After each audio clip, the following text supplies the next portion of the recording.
నిజ నిర్ధారణకు అంతిమ నిర్ణయం డిఎన్ఏ టెస్ట్. ఉన్నది ఉన్నట్లుగా వాస్తవాలను శోధించి వివరించే మన డిఎన్ఏ టీవీ, మన రాష్ట్రం, మన ఛానల్. ఎక్స్పోర్ట్ చేయలేని పరిస్థితి 1 ఇయర్ లోపు అయితే మంచి కాస్ట్తో కొనుగోలు చేస్తారు బయర్స్, కానీ వీళ్ళు అమ్ముకోలేని పరిస్థితి. ఆ పల్స్ గవర్నమెంట్ ఏదైనా అంటే మినిమం రేటు పెట్టి కొనుగోలు చేయగలిగితే మనం ఎక్కడ కొంటామంటున్నా, కొనేసి ఏం చేయాలి? టీటీడీ మళ్ళీ వాళ్ళకు ఆ భారం పెడితే వాళ్ళు ఎట్లా ఫీల్ అవుతారు? ఇవన్నీ ఇంప్లికేషన్స్ కదా, ఒక ఇది కాదు కదా. మనం గవర్నమెంట్ 4 రూపాయలు ఇస్తారు కదా, దాదాపు 4 లక్షల టన్నులు అంచనా వేస్తున్నారు. అంటే 150 కోట్ల అది ఇచ్చామ్మా. దానికి నేను రేపు అన్నీ మీరే కొనాలన్నా కూడా ఎక్కడ కొనగలుగుతామంటున్నా? క్రాప్ మేనేజ్మెంట్ ప్యాటర్న్ కూడా చేంజ్ చేయాలి. అందుకే ఎప్పుడు రాష్ట్రంలో ఎక్కడ ఇవ్వని విధంగా 200 నుంచి 250 కోట్ల రూపాయలు అవుతుంది మనం ఇచ్చే సబ్సిడీ కూడా ఒక్క మ్యాంగో రైతులకే. అది కూడా మనం ఇస్తున్నాం. మిగిలిన విషయాలన్నీ కూడా మాట్లాడతాం. మధ్యాహ్నం అందరితో మాట్లాడి ఏ విధంగా మనం చేయగలుగుతాం అన్ని విషయాలు చేస్తాం. నిజమేనాయా? ఏం చేయాలంటున్నా? ఎవరు పెట్టాలి? టీటీడీ పెట్టాలి. వాళ్ళు ఏమంటారు? మేము ఎందుకు చేయాలంటే మళ్ళీ అవన్నీ విషయ సర్కిల్స్ కదా. భక్తుల యొక్క సెంటిమెంట్స్ కూడా మనం చూసుకోవాలి కదా. అవన్నీ ఉంటాయమ్మా. ఇవన్నీ ఏంటి ఎప్పుడన్నా చేశారా? కాదు, ఎప్పుడన్నా 4 రూపాయలు ఇచ్చి కొన్నారా? రెండోసారి నేనే కొంటున్నా. వ్యవసాయం బాగా చేస్తున్నాం కాబట్టి ఆదాయం ఇది కూడా దిగుబడి బాగా పెరిగింది. ఈ సంవత్సరం ఎప్పుడు లేని దిగుబడి వచ్చింది. ఇంటర్నేషనల్ మార్కెట్లో ప్రాబ్లం వచ్చింది. అదే సమయంలో గవర్నమెంట్ ఆఫ్ ఇండియా కూడా రిక్వెస్ట్ చేశాను, ఈ జ్యూసెస్ కానీ వీటన్ని ట్యాక్స్ వేయద్దని. We're working all these things, will sort it out. రైతు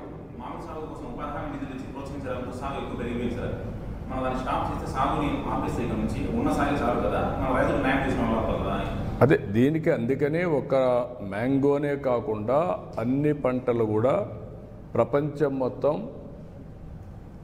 ఆహారపు అలవాట్లు మారాయి. ఎప్పటికప్పుడు పళ్ళు తినేది ఎక్కువైంది. రెండోది కూరగాయలు ఎక్కువ అవుతున్నాయి. ఈ రెండు వచ్చినప్పుడు రాయలసీమ అనుకూలమైన ప్రదేశం కాబట్టి మనం ప్రమోట్ చేశాం.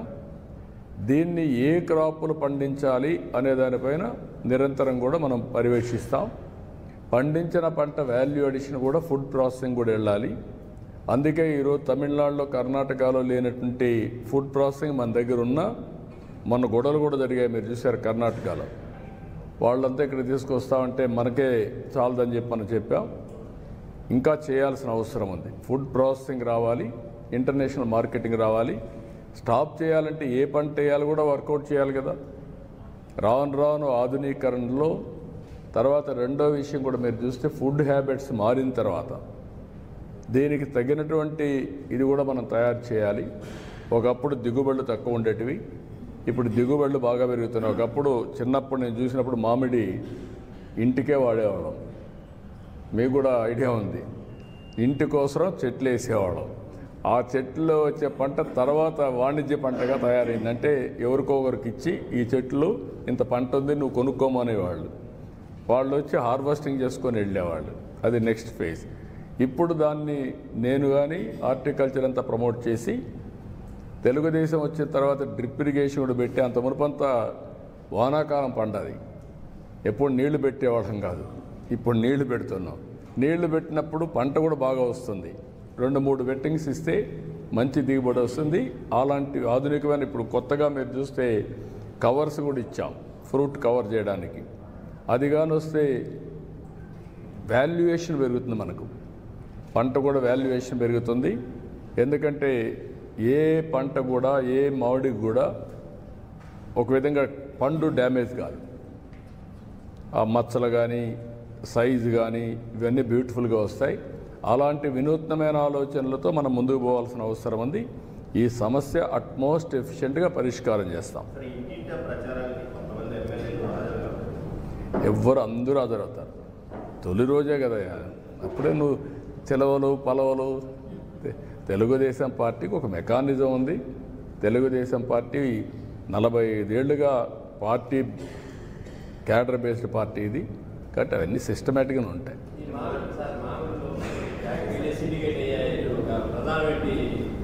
వాళ్ళు సిండికేట్ అయ్యేది కాదు, ఇక్కడ డిమాండ్ సప్లై. సిండికేట్ అనేది అది సెకండ్ ఇష్యూ. మనం 4 రూపాయలు ఇచ్చినా మేము కొనలేమంటున్నారని మీరు అర్థం చేసుకోవాలి.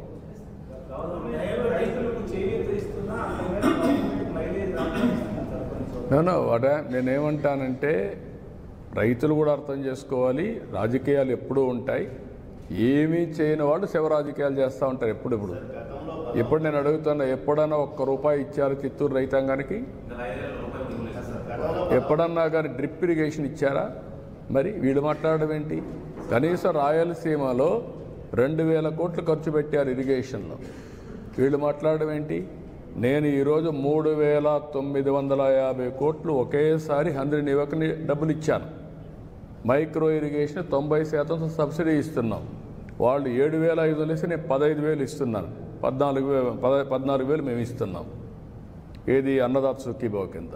కాబట్టి అన్ని ప్రోగ్రామ్స్ అన్నీ రివైవ్ చేశాం. ఇరిగేషన్కి ప్రాధాన్యత ఇచ్చాం, పంటలకు ప్రాధాన్యత ఇచ్చాం, గిట్టుబాటు ధరకు ప్రాధాన్యతలు ఇచ్చాం. మన రాష్ట్రంలో అన్ని వాణిజ్య పంటలు, ఎందుకంటే రైతుకు ఎక్కువ ఆదాయం రావాలని వాణిజ్య పంటలకు వెళ్ళాం. ఓసారి వాణిజ్య పంటల్లో ఓసారి తక్కువ రేట్లు కూడా వస్తాయి, మామిడే కాకుండా అన్నీ.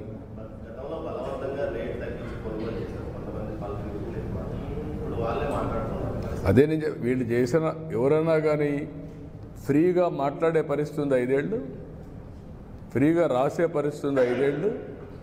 వీళ్ళు వచ్చి కథలు మాట్లాడుతున్నారు, బలవంతంగా చేసి దాంట్లో కూడా కమిషన్లు కొట్టిన వాళ్ళు వచ్చి మాట్లాడుతున్నారు. కమిషన్లు వాటాలు తీసుకున్న వాళ్ళు వచ్చి మాట్లాడుతున్నారు. ఇప్పుడు ఎంత అజిటేషన్ అయింది రైతుల్లో, మా దీన్ని బలవంతంగా చేస్తున్నారు, వాటాలు తీసుకుంటున్నారు, మాకు వచ్చే డబ్బులు వీళ్ళు కొట్టేస్తున్నారని చెప్పి కూడా పెద్ద గొడవలు అయినాయి. కాబట్టి ఇవన్నీ ఉన్నాయి. అందుకే నేను మీకు అనేది అంటే ప్రభుత్వం ఒక బాధ్యత కలిగిన ప్రభుత్వం. ఏ చిన్న విషయాన్ని కూడా యాజ్ ఇట్ ఈజ్ వదిలిపెట్టడం లేదు. అట్మోస్ట్ సమర్థవంతంగా ఆ సమస్యను పరిష్కారం చేస్తున్నాం. అందుకే మధ్యాహ్నం రమ్మన్నాను ఇద్దరిని మాట్లాడి దీన్ని లాజికల్గా ఇప్పటికే చాలా వరకు 60% ప్రొక్యూర్మెంట్ అయిపోయింది. ఈ మంత్ 20కి 25కి లేకపోతే మంత్ ఎండ్కు లేకుంటే ఆగస్టు, అది మధ్యాహ్నం నేను చెప్తాను ఏ టైం అనేది, దాని ప్రకారం ముందుకెళ్తాను. ఏది వీళ్ళకి ఇచ్చేదా డిఫరెంట్గా ఇవన్నీ తొందరలోనే వాళ్ళ అకౌంట్లో వేస్తాం. ఫస్ట్ డేనే కదా, ఎప్పటికప్పుడు మీకు అందరికి ఐడియా ఇస్తాం. సుపరిపాలనలో తొలి అడుగు, అనేక ఇబ్బందులు అధిగమించి ముందుకు పోతున్నాం. తల్లికి వందనం ఒకప్పుడు ఇచ్చింది ఒక్క బిడ్డకి ఇస్తే, నేను పోతే ఒక 20 ఏళ్ళు తిరిగినప్పుడు 4, 5 మంది 7 మందికి ఇచ్చాం. Is it not our achievement? 7 మందికి ఇచ్చామంటే 1,05,000 రూపాయలు ఒక కుటుంబానికి, ఒక తల్లికి వందనం కింద ఇచ్చిన ఘనత తెలుగుదేశం పార్టీది. అదే మరిగా పెన్షన్ ఒకేసారి 4,000, 6,000, 10,000, 15,000 ఇచ్చాం. ఇది ఎక్కువ ఇచ్చినప్పుడు కొంతమందికి ఆశలు కూడా పుడతా ఉంటాయి, రేపు మనకు కూడా వస్తే సరిపోతుంది. ఎందుకంటే అన్నింటికంటే ఆ కుటుంబానికి ఆదాయం వచ్చే విధానం 64 లక్షల ఫ్యామిలీస్కి ఇస్తున్నాం, మెంబర్స్కి ఇస్తున్నాం. టోటల్గా మీరు చూస్తే 34,000 కోట్ల రూపాయలు ఇస్తున్నాం. పేదల సేవలో మొదటి తారీఖు వస్తే గ్రామాలు కళకళలాడే పరిస్థితి వచ్చేది. ఎప్పుడు ఇచ్చారు అడుగుతున్నా. 5 ఏళ్ళు 250 పెంచుకుంటూ పోయి ముక్కుతూ మూలుగుతూ ఇస్తే అది గొప్ప. నేను రెట్రాస్పెక్ట్ ఎఫెక్ట్ ఇచ్చాను. ఏప్రిల్ నుంచే పెంచిన పింఛన్లు ఇచ్చాను. ఎవ్రీ మంత్ ఫస్ట్ తారీఖున 6 నుంచి 8కి 2 అవర్స్లో పెంచేస్తున్నాం. ఒకప్పుడు దీనికోసం ఒక వాలంటీర్లు పెట్టి, ఆ వాలంటీర్లు అనవసరంగా ఇబ్బంది పెట్టి, ఆ రోజు మీరు చూశారు. ఈ వాలంటీర్లు లేకపోతే పింఛన్లు ఇవ్వలేమని చెప్పడానికి మేలో ఎండలో దీపేసి కొంతమంది చనిపోయే పరిస్థితికి వచ్చారు. అన్ని రాజకీయాలు, ఇప్పుడు రాజకీయాలు ఏమి ఉండవు, అర్హులందరికీ వస్తాయి. వీళ్ళు అనర్హులకు అందరికి ఇచ్చుకొని అవి తీసేస్తే దాన్ని గొడవ చేస్తున్నారు. అంటే మీ ఇష్టమేంటమ్మా, మీరు మీ కార్యకర్తలకు ఇచ్చేయడం. బ్రహ్మాండంగా ఫిజికల్ ఫిట్నెస్ ఉంటాడు, వాడు వికలాంగుడు, వాడిని ఏమనాలి? అలాంటి వికలాంగులందరినీ ఇస్తే అసలైన వాళ్ళు ఏమవుతారని అడుగుతున్నా. ఇది పబ్లిక్ మనీ.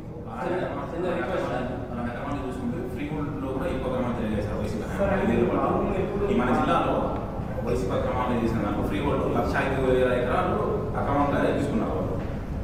కాబట్టి మనం హోల్డ్ పెట్టాం. ఇంకా 50,000 ఎకరాలు నిజమైన లబ్ధిదారులు ఉన్నారు, వాళ్ళని కూడా హోల్డ్ పెట్టేశాం.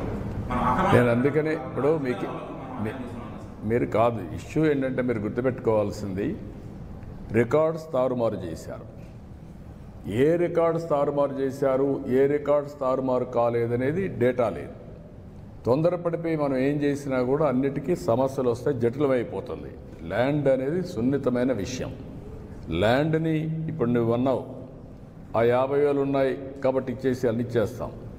ఆ 50,000 మంది కరెక్ట్గా ఉన్నారా లేదా, దాంట్లో ఏమైనా సమస్యలు ఉన్నాయా, మళ్ళీ వాళ్ళు చేసిన తప్పులు మనం చేస్తున్నామా, దీన్ని మొత్తం అనలైజ్ చేసి 1 ఇయర్ ఆ కార్యక్రమం పెట్టుకున్నాను. నేను ఎక్కడికి పోయినా 10 పిటిషన్లు వస్తే 7, 8 ఈ పిటిషన్లు వస్తున్నాయి. నా ల్యాండ్ వేరే వాళ్ళు చేసేసారు, నా పేరుతో లేదు, లేదంటే ఇంకొక సమస్య ఉంది, ఇలాంటి చాలా ఉన్నాయి. ఇప్పుడు ఇవన్నిటికి కూడా 1 ఇయర్ పెట్టుకొని చాలా సిస్టమేటిక్గా చేసి భవిష్యత్తులో బ్లాక్ చైన్ లింక్ పెట్టి ఎక్కడ కరప్ట్ కాకుండా ఎవరైనా దాన్ని టింకర్ చేస్తే ఎవరు చేశారు కూడా ఎస్టాబ్లిష్ అవుతుంది. ఈరోజు ఏమైంది, ఎవరు ట్యాంపర్ చేశారో రికార్డ్స్ లీవ్ అంటే ఎప్పుడైనా రాయాలి కదా, ఎంఆర్ఓనో ఆర్ఐనో ఫీల్డ్ ఇన్స్పెక్షన్ రాయాలి. ఆ లింక్ డాక్యుమెంట్ లేకుండా చేసేసారు, ఎవరి పేరుతో మార్చేశారు, అయిపోయింది. దానికి లింక్ డాక్యుమెంటే లేదు. లింక్ డాక్యుమెంట్ లేకపోతే ఏంటి, ఏ విధంగా నిర్ణయిస్తావు, ఎవరు ఆన్సర్బుల్, దీనికి ఎవరు సమాధానం చెప్పాలి? అలాంటి చాలా సమస్యలు వచ్చాయి. ఇవన్నీ క్షుణ్ణంగా చేస్తున్నాం, వన్స్ ఫర్ ఆల్ సెటిల్ చేస్తాం.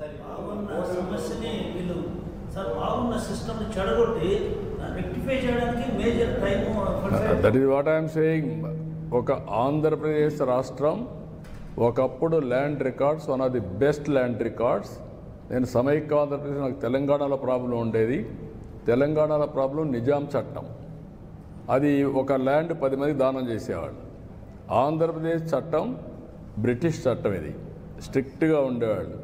అందుకే ఒరిజినల్గా మీరు చూస్తే, నేను చిన్నప్పుడంతా కూడా మీరు కూడా చూసి ఉంటారు, జమాబందీ ఇవన్నీ పెట్టి ఊర్ల వారీగా మీటింగ్లు పెట్టి, కేఎం విఎం మీటింగ్లు పెట్టి, ఎంఆర్ఓ ఆఫీసులో ఆర్డీఓ అప్పుడు తహసీల్దార్ ఉండేవాడు, తహసీల్దార్ ఆఫీస్కి వచ్చి అవన్నీ సెటిల్ చేసేవాడు.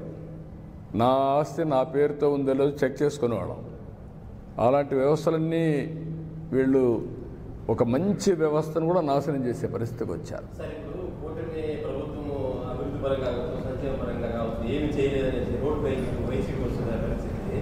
ఫర్ ఎగ్జాంపుల్ మా రోడ్డు తీసుకుంటే ఎంతో డెవలప్ అయింది ఆ 5 ఏళ్ళ పీరియడ్కి ఇప్పటికి ఏడాదిలో. అది సంక్షేమ పథకం. ఇవన్నింటినీ ఎందుకు మనం ప్రజల ముందు తీసుకుని గతంలో ఎట్లా ఉంది, ప్రజల్లో వెళ్తున్నారు కదా, ప్రచారం కావచ్చు, తప్పు ప్రచారం జనాల్లోకి వెళ్తుంది అంటున్నారా, మీరు చేసే ప్రచారం వెళ్తుందా? నేనేమంటానంటే తప్పుడు ప్రచారం తాత్కాలికం, చేసిన పని శాశ్వతం. చేసిన పనిని ప్రజల్లోకి తీసుకుపోవాలి, దాంట్లో సెకండ్ థాట్ లేదు. కొంతమంది, నేను నా రాజకీయ జీవితంలో ఎప్పుడు కూడా రాజకీయం ఫేక్ ఫెలోస్తో రాజకీయం చేయాల. వీళ్ళు ఫేక్, అవాస్తవాన్ని వాస్తవం చేయడానికే ప్రయత్నం చేస్తారు. ఒక కేస్ స్టడీ మీ అందరికీ. వివేకానంద రెడ్డి చంపి నేను చంపామని నా చేతిలో కత్తి పెట్టే పరిస్థితికి వచ్చారంటే కరుడుగట్టిన నేరస్తులు. అంతేకాకుండా అవినీతిలో కూడా మామూలు అవినీతి కాదు, ఆర్థిక ఉగ్రవాదులు చేయని అవినీతి చేసే పరిస్థితికి వచ్చారు. నిన్న చూడండి, ఏదైతే అతను సింగయ్య వాళ్ళ కార్యకర్త వచ్చాడు, కారు కింద పడ్డాడు, క్లియర్గా ఉంది. మానవత్వం అంటే ఏం చేసి ఉండాలి మీరు? వాడిని హాస్పిటల్కి తీసుకెళ్ళాలి కదా. తర్వాత ఏం జరిగిందో అది వేరే విషయం. కనీసం మనం దారిలో పోతూ ఉంటే ఒక యాక్సిడెంట్ జరిగితే మనం ఏం చేస్తాం? కనీస బాధ్యత, సామాజిక స్పృహ, ఇమ్మీడియట్గా దిగుతాం. మానవత్వంతో అతన్ని సేవ్ చేయడానికి ప్రయత్నం చేస్తాం, హాస్పిటల్కి తీసుకుపోతాం, ఏం చేయాలో అన్నీ చేస్తాం. సో మెనీ సార్లు, ఎన్నోసార్లు నేను దారిలో పోతా ఉంటే యాక్సిడెంట్ అయితే నా అంబులెన్స్ ఇచ్చి హాస్పిటల్కి తీసుకుపోయాం. రోడ్డు యాక్సిడెంట్ అది, అయినా కూడా నేను పంపించేవాడిని. కనీసం నువ్వు నిలబడకుండా, కనీసం దాన్ని నీ మనుషులు అక్కడ ఒక కుక్క పిల్లని మారి తీసి రోడ్డు మీద పక్కన బారేసి చెట్ల కింద బారేసి మీరు వెళ్ళిపోయారంటే కంపల్లో బారేసి మానవత్వం ఉందా మీకు? ఇప్పుడు ఆ అమ్మాయిని పిలిపించి బెదిరించి దాన్ని రాజకీయం చేయాలని చూస్తున్నారంటే వీళ్ళు మనుషులా వీళ్ళు? అదే ఈ ప్రజానీకం అర్థం చేసుకోవాల్సిన అవసరం ఉంది.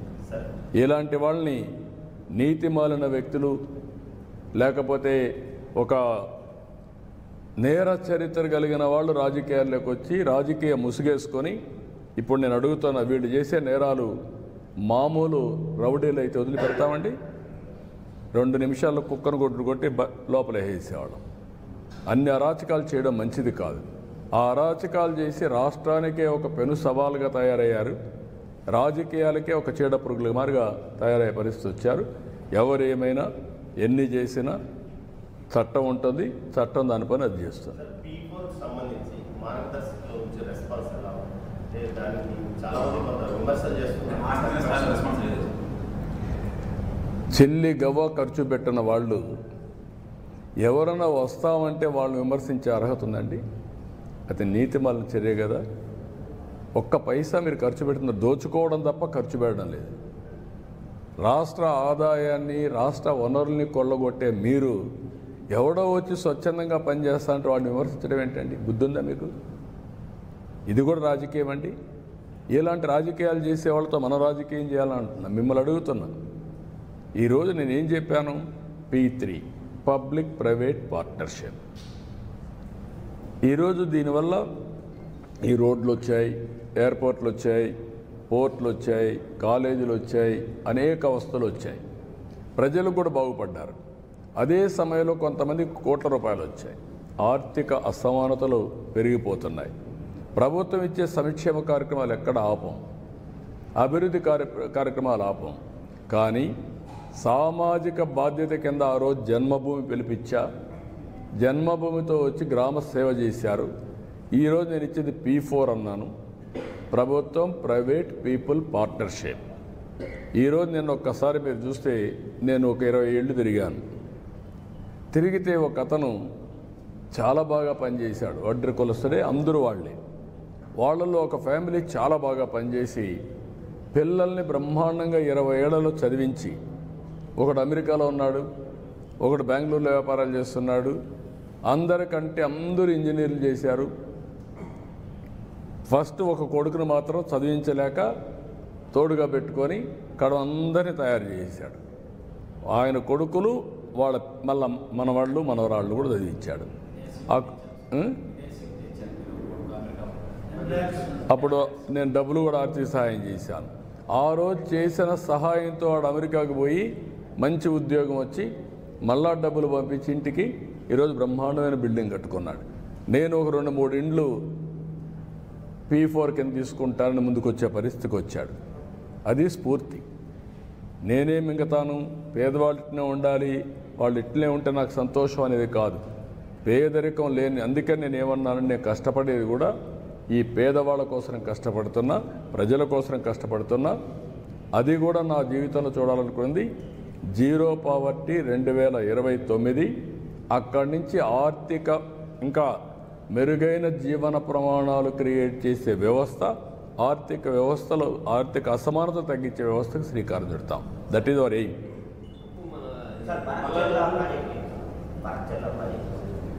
ఓకే అమ్మ, బనకచెర్ల ఎవ్వరికి నష్టం లేదు.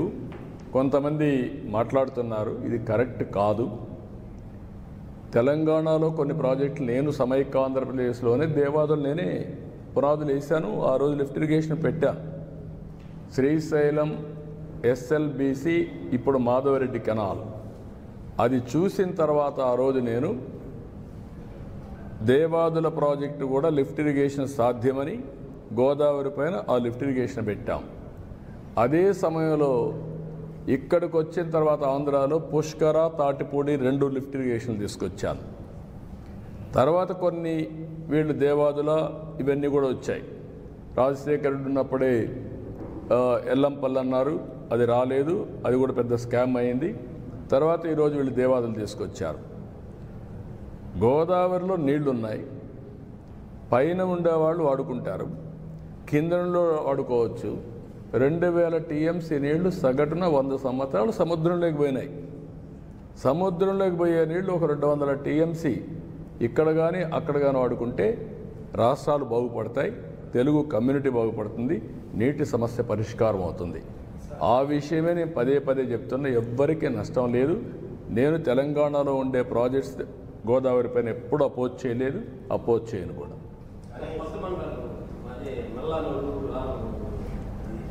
రెండు వస్తాయి, తొందరలో వస్తాయి. పోదామా, టైం అవుతుంది, పోదామండి.